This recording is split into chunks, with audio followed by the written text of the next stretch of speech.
Hello everyone, welcome to my YouTube channel. इस video में हम देखेंगे प्रीवियस ईयर के इम्पॉर्टेंट क्वेश्चंस जो कि एनवायरमेंटल इंजीनियरिंग के हैं और इनसे रिलेटेड कॉन्सेप्ट्स भी मैं आपको बताने वाली हूँ। सो स्टार्ट करते हैं फर्स्ट क्वेश्चन से। Match list 1 units in water treatment plant with list 2 impurities removed and select the correct answer. List 1 aerator, rapid sand filter, slow sand filter. D sedimentation tank after coagulation and flocculation. List 2 में given है excess carbon dioxide and hydrogen sulphide, second settleable and colloidal matter, third suspended matter, fourth suspended colloidal and bacteriological matter. So जो aerator होता है ये gases को remove करता है जो कि एक्सेस में होती हैं, कार्बन डाइऑक्साइड और हाइड्रोजन सल्फाइड। सो ए का फर्स्ट हो जाएगा।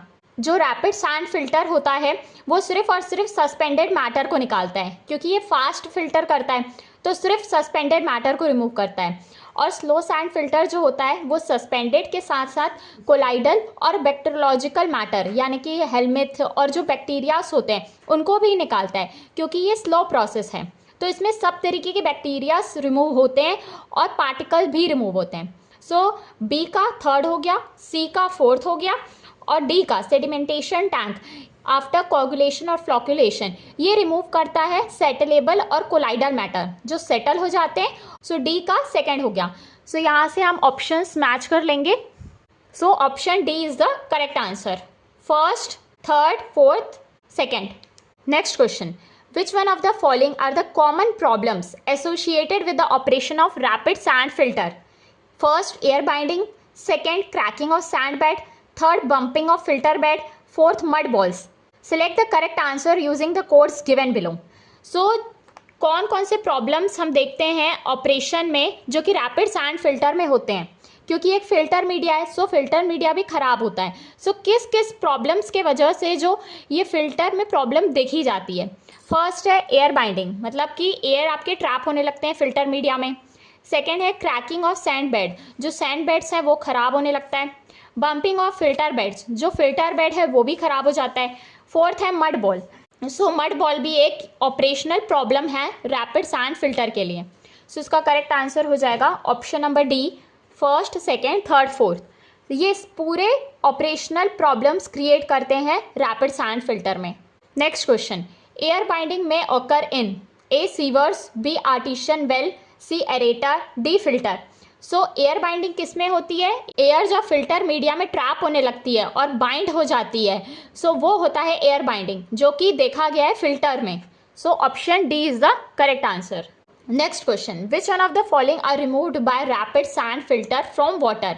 First, dissolve solid, second, suspended solid, third, bacteria, fourth, helminth. Select the correct answer using the codes. So rapid sand filter क्या क्या रिमूव करता है? जो रैपिड सैंड फिल्टर होता है वो सस्पेंडेड सॉलिड्स को और बैक्टीरिया को भी रिमूव करता है। इसका करेक्ट आंसर क्या हो जाएगा? 2, 3, 4। हेलमिथ जो है वो एक टाइप का बैक्टीरिया ही है। 2, 3, 4 करेक्ट आंसर है। इसमें करेक्ट ऑप्शन हो जाएगा option number D. Next question, the purpose of recarbonation after lime soda process of water softening is the A removal of excess soda from water, B removal of non carbonate hardness, C recovery of lime, D conversion of precipitates to soluble form. इसका correct answer हो जाएगा option number D, precipitates को जब हम convert करेंगे soluble form में। ये होता है रिकार्बोनेशन का पर्पस। जब भी हम वाटर को ट्रीट करते हैं लाइम सोडा प्रोसेस में, उससे जो पानी ऑब्टेन्ड होता है उसका पीएच बढ़ जाता है, इसीलिए उसको पीएच को थोड़ा सा कम करने के लिए और जो प्रेसिपिटेट्स ज़्यादा बन जाते हैं, जब वो प्रेसिपिटेट्स को हमको कम करना रहता है, हम फिर से कार्बन डाइऑक्साइड को ऐड करते हैं, मतलब कि रिकार्बोनेशन करते हैं। जब पानी लाइम सोडा प्रोसेस के थ्रू आता है, उससे क्या होता है, जो प्रेसिपिटेट्स होते हैं, ज़्यादा प्रेसिपिटेट्स कम हो जाते हैं, कुछ प्रेसिपिटेट्स सॉल्युबल फॉर्म में कन्वर्ट हो जाते हैं। ये पर्पस होता है रिकार्बोनेशन का, जो कि किया जाता है after lime soda process. Next question, if the specific gravity of a suspended particle is increased from 2 to 3, the settling velocity will A not change, B get doubled, C get increased by 1.5 times, D get increased by 2.25 times. Stokes law के according क्या होता है, settling velocity का formula क्या होता है? G into specific gravity -1 into D square by 18 mu होता है। सो जब स्पेसिफिक ग्रेविटी 2 से 3 हो जाएगी, जब हम इसको 2 से 3 इंक्रीज करेंगे, सो सेटलिंग वेलोसिटी में क्या चेंज आएगा? मान लो ये 2 है, सो 2 - 1 सेटलिंग वेलोसिटी सेम हो गई। जब ये 3 हो जाएगा स्पेसिफिक ग्रेविटी, तो ये क्या हो जाएगा? 2 टाइम्स हो जाएगा, 3 - 1 यानी कि 2। सो ये क्या हो जाएगा? 2 टाइम्स हो जाएगा सेटलिंग वेलोसिटी के। सो फर्स्ट वाली सेटलिंग वेलोसिटी से, so settling velocity will get doubled. So option B is the correct answer. Next question, which one of the following is not a specific criteria for calculating surface overflow rate in sedimentation tank design? SOR कौन सा SOR find करने के लिए criteria नहीं है? A total quantity of water to be treated यानी कि Q हो गया, B total surface area available in the tank यानी A हो गया, C total length of the tank यानी L, D total depth of the tank यानी D। So generally जो फॉर्मूला होता है सरफेस ओवरफ्लो रेट का, वो क्या होता है? Discharge by area, surface area यानी कि discharge by width into length. So surface overflow rate किस पे डिपेंड करता है? क्वांटिटी ऑफ वाटर इस पे करता है, सरफेस एरिया पे करता है, लेंथ पे करता है, किस पे नहीं करता? So option D total depth of the tank. ये क्राइटेरिया नहीं है सरफेस ओवरफ्लो रेट को फाइंड करने के लिए। Next question, how much bleaching powder is needed to chlorinate 5000 litre of water whose chlorine demand is 2 mg per liter, assuming that the bleaching powder has 25% available chlorine. सो ये bleaching powder का question है, हमको कितने bleaching powder amount की requirement होगी, इतना पानी को हमको ट्रीट करना है जिसमें क्लोरीन डिमांड इतना है और इतना % अवेलेबल क्लोरीन है। सो इसका जो फॉर्मूला होता है, जितना आपको वाटर ट्रीट करना रहता है यानी कि Q, और जितना क्लोरीन डिमांड होता है आपका उसको हम मल्टीप्लाई करते हैं डिस्चार्ज से बाय जितना % अवेलेबल क्लोरीन होता है हमारे पास, अवेलेबल क्लोरीन इन डेसिमल। सो ये आ गया आपका 5000 लीटर के पानी को हमको ट्रीट करना है इनटू क्लोरीन डिमांड कितनी है? 2 mg पर लीटर। हमारे को ग्राम में आंसर दिया है, सो ये हो जाएगा 2 इंटू mg को जब ग्राम में कन्वर्ट करेंगे क्या हो जाएगा? 10⁻³ ग्राम्स बाय अवेलेबल क्लोरीन। हमारे पास कितना % अवेलेबल क्लोरीन रहेगा ब्लीचिंग पाउडर डालने के बाद? 25%। सो ये डेसिमल में हो जाएगा 0.25। सो इसको आप फाइंड कर लेंगे, this will come out to be 40 gram. So हमारे को कितने ब्लीचिंग पाउडर की जरूरत पड़ेगी? 40 ग्राम्स। सो इसका करेक्ट आंसर हो जाएगा ऑप्शन नंबर बी 40 ग्राम्स। 40 ग्राम का ब्लीचिंग पाउडर की आपको जरूरत पड़ेगी 5000 लीटर ऑफ पानी को क्लोरिनेट करने के लिए, जब क्लोरीन डिमांड 2 mg पर लीटर के हिसाब से है और जो ब्लीचिंग पाउडर अवेलेबल क्लोरीन देगा वो 25% है। Next question, match list 1 treatment process with list 2 removed matter and select the correct answer using the codes given below. List 1 में गिवन है A plain sedimentation, B chemical precipitation, C slow sand filtration, D aeration. List 2 में given है first dissolved gases, second dissolved solids, third suspended solids with specific gravity more than 1, fourth floating solid, fifth bacterial cells. सो जो plain sedimentation होता है ये remove करता है suspended solids को जिनकी स्पेसिफिक ग्रेविटी 1 से ज़्यादा होती है। केमिकल प्रेसिपिटेशन जो होता है ये रिमूव करता है डिजॉल्व्ड सॉलिड्स को, जो सॉलिड्स डिजॉल्व हो जाते हैं। और स्लो सैंड फिल्ट्रेशन रिमूव करता है 98 to 99% ऑफ द बैक्टीरिया, मतलब कि बैक्टीरियल सेल्स। सो सी का फिफ्थ। एरेशन डिजॉल्व्ड गैसेस को रिमूव करता है यानी कि CO2 और हाइड्रोजन सल्फाइड H2S। सो ए का 3, बी का 2, सी का फिफ्थ, डी का first. So option B is the correct answer. 3, 2, 5, 1। Next question, match list 1 disinfectant with list 2 property and select the correct answer using the codes given below. List 1 में given है A chlorine, B ozone, C iodine, D ultraviolet rays. List 2 में given है first no carcinogenic result, second ineffective in the presence of suspended solids, third not affected by the ammonium ion, fourth feasible residual content. जब भी chlorine एक disinfectant के form में use होता है, क्या होता है, इसका कुछ रेसिडुअल कंटेंट रहता ही है पानी में। Chlorine as feasible residual content. A का 4। ओजोन किस लिए यूज़ किया जाता है? ये भी डिसइंफेक्टेंट के फॉर्म में यूज़ किया जाता है। ये बहुत ही एक्टिव डिसइंफेक्टेंट होता है। इसकी डिसइंफेक्टेंट की स्ट्रेंथ बहुत ज़्यादा है और इससे जो माइक्रो ऑर्गेनिजम्स हैं वो ज़्यादा किल्ड होते हैं as compared to chlorination. Ozonation से ज़्यादा ऑर्गेनिजम्स किल्ड होते हैं और इससे जो टेस्ट रिमूवल होता है, टेस्ट और ऑर्डर का, वो बहुत अच्छा होता है और ये रिएक्शंस बहुत ज़्यादा रैपिड होते हैं। ओजोन में क्या होता है कि ओजोन यूज़ करने से ये अनअफेक्ट होते हैं अमोनियम आयन से। ये unaffected means not affected by the ammonium ions. इसका ड्रॉबैक क्या होता है जब हम ओजोन को एज अ डिसइंफेक्टेंट यूज़ करते हैं कि एक ओजोन अनस्टेबल है, तो इसको ट्रांसपोर्ट करने में दिक्कत आती है। और जो आयोडीन होता है, इसमें क्या होता है, कोई भी कार्सिनोजेनिक इफेक्ट नहीं आते। आयोडीन सॉल्ट को हम जब यूज़ करते हैं इसके कोई भी कार्सिनोजेनिक इफेक्ट नहीं होते, मीन्स हार्मफुल इफेक्ट नहीं होते। सी का फर्स्ट। लास्ट है अल्ट्रावायलेट रेज। अल्ट्रावायलेट रेज जो होते हैं वो इनइफेक्टिव होते हैं इन the presence of suspended solid. Means जब सस्पेंडेड सॉलिड प्रेजेंट है उसमें ये इनइफेक्टिव होते हैं क्योंकि ये रेस को हिंडर करते हैं। डी का सेकेंड। ऑप्शन मैच कर लेंगे 4, 3, first and second. Option A is the correct answer. Next question. Match list 1 type of impurity with list 2 harm caused and select the correct answer using the codes. List 1 excess of nitrates, B excess of fluorides, C lack of iodides, D excess of chlorides.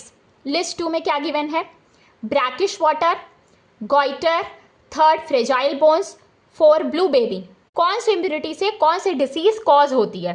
जब nitrate ज़्यादा होगा तो blue baby syndrome होता है। First का 4th। अगर fluoride ज़्यादा होगा इससे क्या होता है, बोन्स फ्रेजाइल होने लगते हैं और टीथ की मॉटलिंग भी होती है जिसमें टीथ का डीकलरेशन हो जाता है। और एक्सेस ऑफ जब फ्लोराइड होता है बोन फ्लोरोसिस भी होता है। बी का 3। अगर आयोडाइड कम है, लैक ऑफ आयोडाइड, उससे क्या होता है, गॉइटर होता है। सी का सेकेंड। एक्सेस ऑफ क्लोराइड, अगर क्लोराइड ज़्यादा है इससे क्या हो जाता है, ब्रैकिश वाटर होता है। इसका करेक्ट आंसर हो जाएगा option number C. Next question.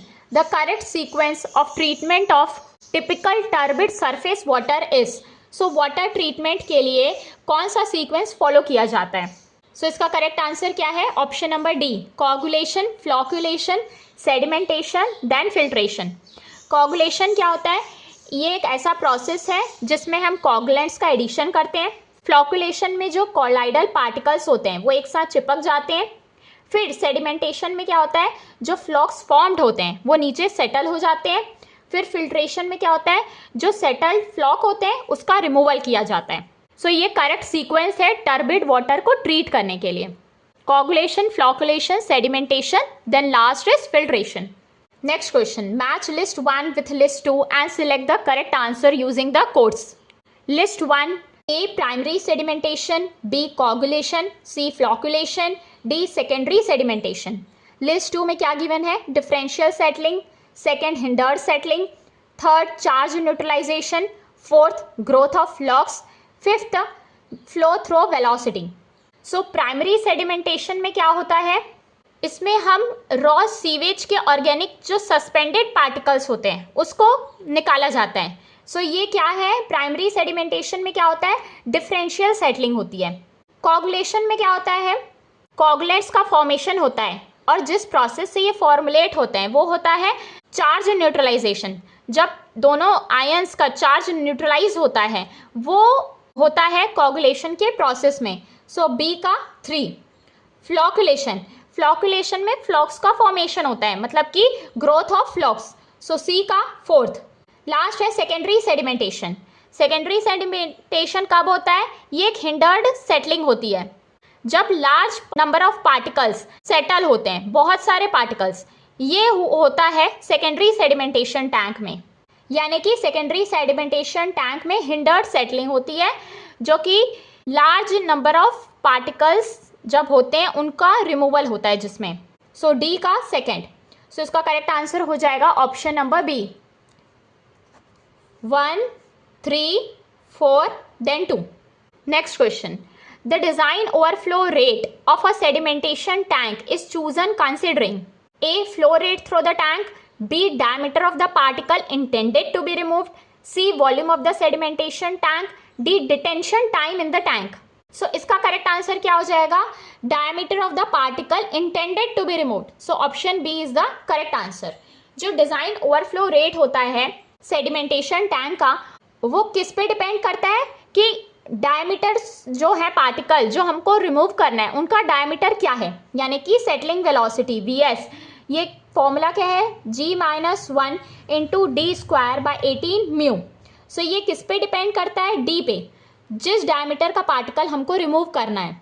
सो डिजाइन ओवरफ्लो रेट यानी कि सेटलिंग वेलोसिटी पे डिपेंड करता है, जो कि डिपेंड करता है कि किस डायमीटर का पार्टिकल हमको रिमूव करना है। So option B is the correct answer. Next question, which one of the following pair is not correctly matched. यहाँ पे डिफरेंट वॉल्व्स गिवन है, check valve, sluice valve, air valve, scour valve. So ये valve किस लिए होते हैं, flow को regulate करने के लिए, वाटर फ्लो को। सो इनके डिफरेंट डिफरेंट पर्पस हैं। जैसे कि चेक वॉल्व जो होता है ये चेक करता है कि पानी एक ही डायरेक्शन में फ्लो हो, ना कि ऑल डायरेक्शन में। सो जो इनकरेक्ट पेयर है वो पहला ही ऑप्शन है, ऑप्शन नंबर ए। ये चेक वॉल्व जो होता है इसको हम नॉन रिटर्न वॉल्व भी बोलते हैं। ये ऑटोमेटिकली प्रिवेंट करता है कि पानी फिर से रिवर्स नहीं हो जाए किसी भी पाइप फ्लो में, ये रिवर्सल को प्रिवेंट करता है। नेक्स्ट है स्लूस वॉल्व, ये फ्लो ऑफ वाटर को कंट्रोल करता है। पाइपलाइन में जो पानी फ्लो करता है उसके फ्लो को रेगुलेट करता है और कंट्रोल करता है। इसको हम गेट वॉल्व भी बोलते हैं या स्लूस वॉल्व भी बोलते हैं। ये पानी के फ्लो को रेगुलेट करते हैं।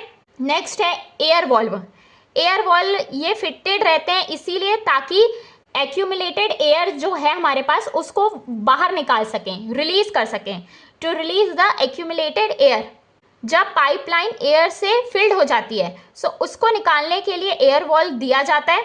नेक्स्ट है स्कोर वॉल्व, ये इसीलिए प्रोवाइड किया जाता है ताकि हम सिल्ट को रिमूव कर सकें किसी भी पाइपलाइन में, और इसको इसलिए भी दिया जाता है ताकि हम फ्लो ऑफ वाटर को रोक सकें, स्टॉप कर सकें, ताकि हम सिल्ट को मैन्युअली निकाल दें या पानी डाल के भी हम सिल्ट को निकाल सकें जो पाइपलाइन में सिल्ट आ गया है। सो पानी को रोक के या तो मैन्युअली सिल्ट को रिमूव करें या ऑटोमेटिकली पानी डाल के भी सिल्ट को रिमूव किया जाता है।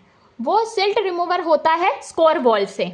सो यहाँ पे जो गलत ऑप्शन है वो है option A, check valve.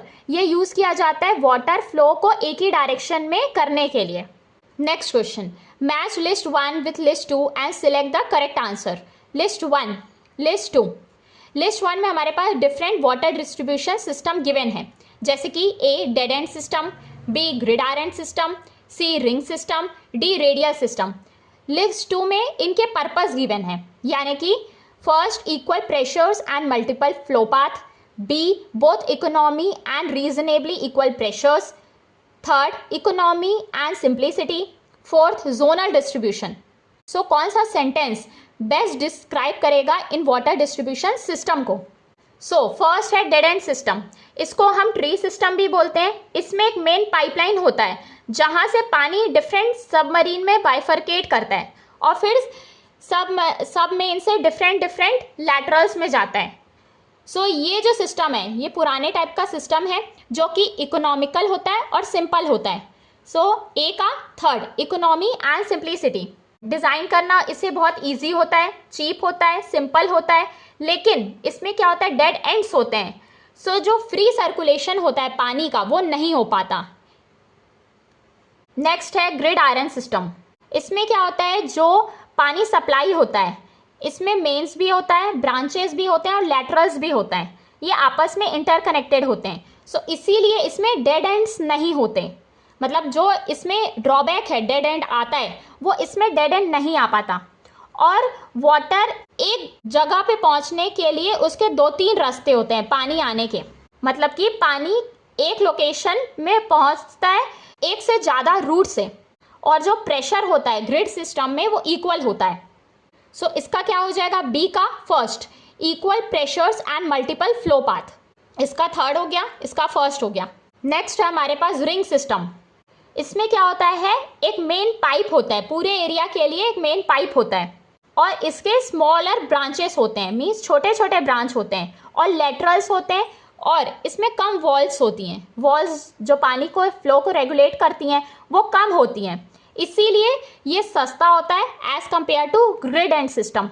So ring and system क्या हो गया, both economy and reasonably equal pressures equal होते हैं। सो सी का सेकेंड हो गया। लास्ट है रेडियल।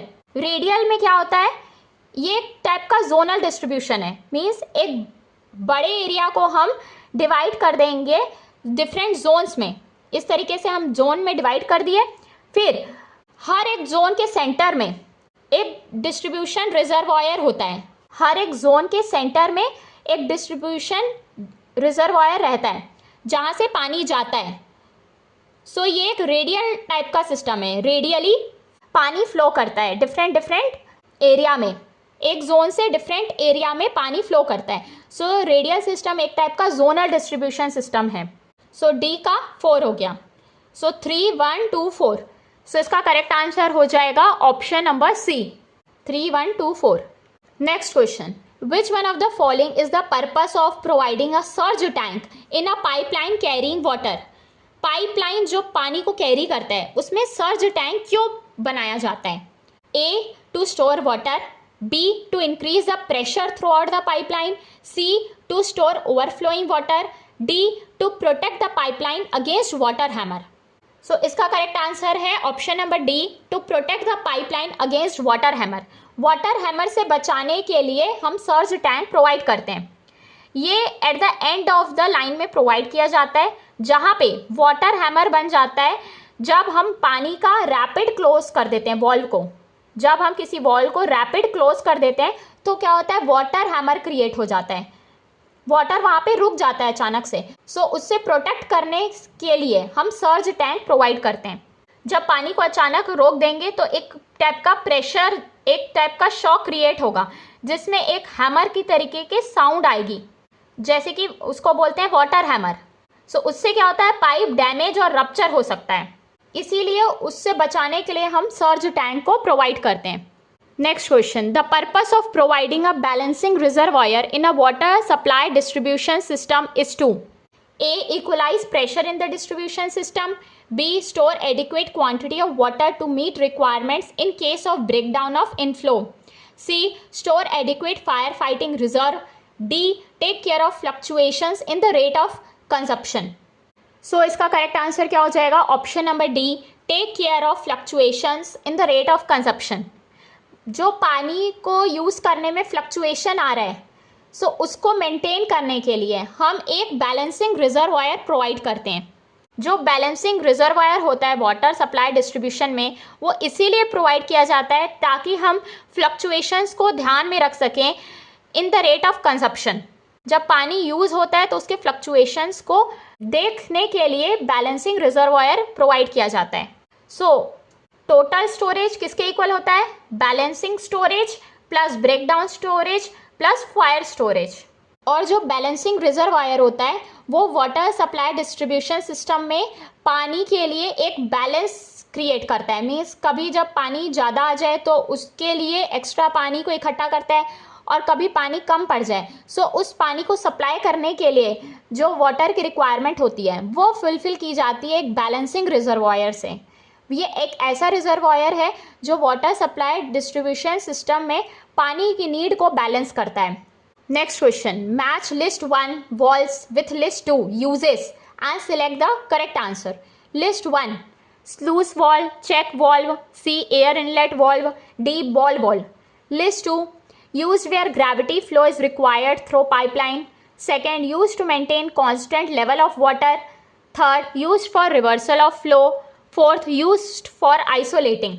So sluice valve या gate valve ये इसीलिए प्रोवाइड किया जाता है ताकि हम पानी के फ्लो को रेगुलेट कर सकें, और ये यूज किया जाता है आइसोलेटिंग के लिए और स्कोरिंग के लिए। सो ए का हो जाएगा 4। नेक्स्ट है चेक वॉल्व। ये अलाउ करता है पानी को एक ही डायरेक्शन में फ्लो करने के लिए। इसको हम नॉन रिटर्न वॉल्व्स भी बोलते हैं। ये पानी के रिवर्सल ऑफ फ्लो को प्रिवेंट करता है। सो बी का थर्ड है एयर इनलेट वॉल्व। ये एयर को रिमूव करने के लिए दिया जाता है। सो air inlet valve is used for gravity flow is required through pipeline, क्योंकि जब ग्रेविटी का फ्लो होता है उसमें एयर का एक्यूमुलेशन होता है। सो जब हमको ग्रेविटी फ्लो की जरूरत पड़ती है तब हम एयर इनलेट वॉल्व को यूज़ करते हैं। सो सी का फर्स्ट। लास्ट है बॉल वॉल्व।